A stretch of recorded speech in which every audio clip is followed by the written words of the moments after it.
I am Dr. B. Venkateshwarlu. I retired as a Vice Chancellor of the Marathwada Agricultural University in Parbhani in Maharashtra.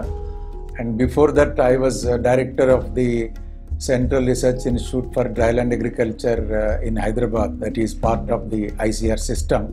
And prior to that, of course, I have been working in various ICAR institutes. So entire my career, I have been working on dryland agriculture and climate change areas, So that is how I have started my career, and now I have retired.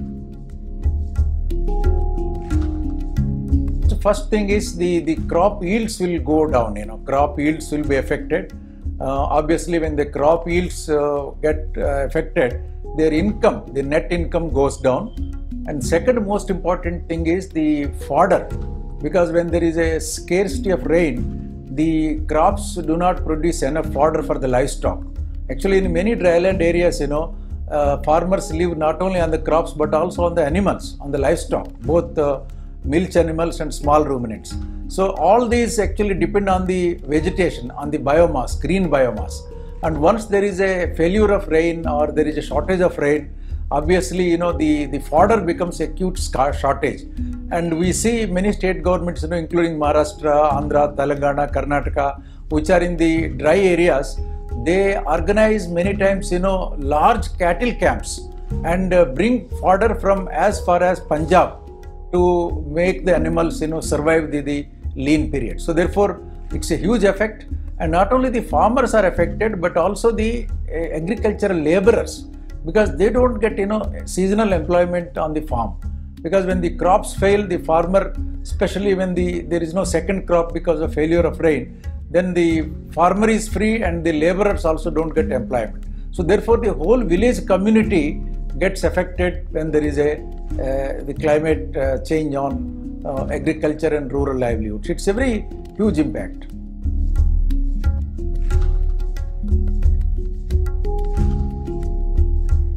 The task force was set up by the Government of India under my chairmanship, basically to prioritize the development of the rain-fed districts. Because as we were discussing now, the government has realized that ultimately that we need to put investment and develop rain-fed areas.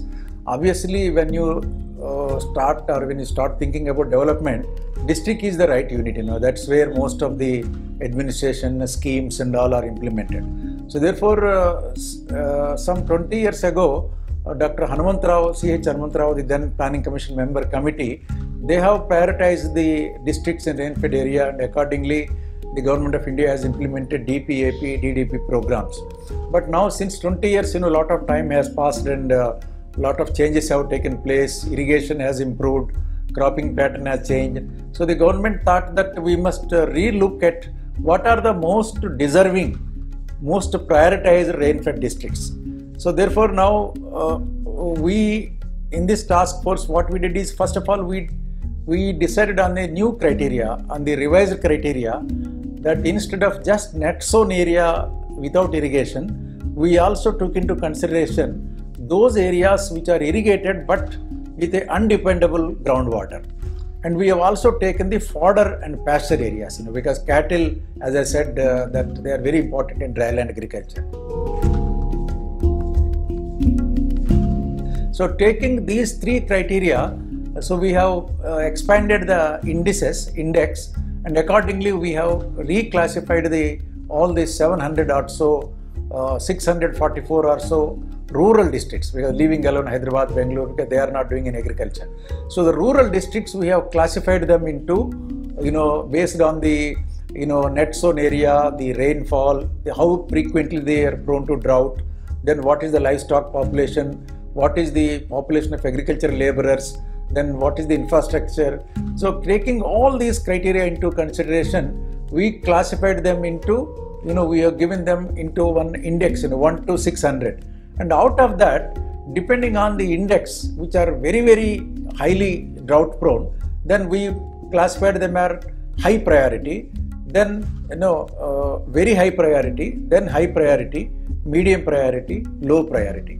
So high priority districts are about 60, and very high priority are about 40 or so. medium to high priority are about 150.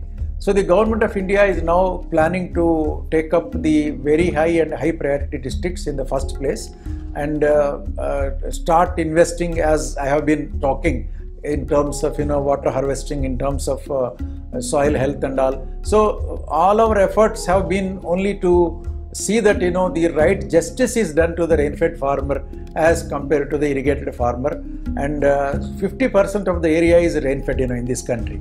So there is no scope to increase irrigation any further in this country. Therefore, we cannot leave them to their fate. So therefore, we have to do this, and the government has realized it.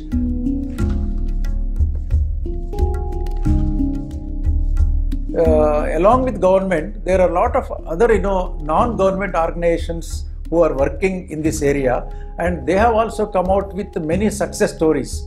How to what are the lessons, where to invest, how to mobilize farmers, and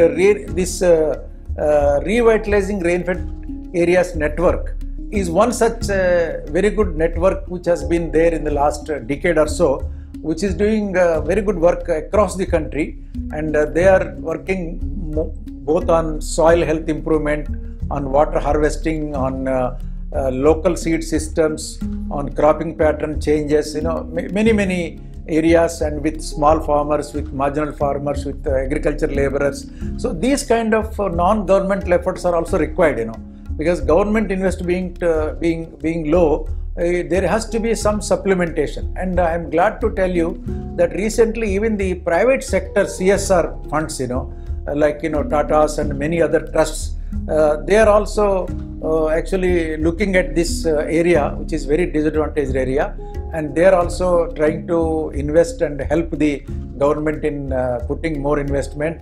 And the most recent thing is the Planning Commission or the Niti Aayog has identified about 150 aspirational districts. Aspirational districts means earlier we used to call poverty districts, backward districts, poor districts. So the Prime Minister doesn't want to call them as backward or poor or poverty. Instead of that, he said they are little behind, but they have very good aspiration to go forward. So that's why he used the word aspirational districts. So those aspirational districts are also mostly rain-fed. So those districts also now the government is allocating additional funds through budget and non-budgetary resources, and much of this CSR money is also going to these aspirational districts. So with all these initiatives, I feel in the next 2 decades, 1 or 2 decades, there will be some sort of balance created between rain-fed and irrigated. If not 2 tons, 3 tons, even if from 1 ton, if they can improve to 1.5 ton, per average per hectare, I think that will make a big change into our food basket, and also particularly meet the deficiency of pulses and oil seeds, which our country very badly needs.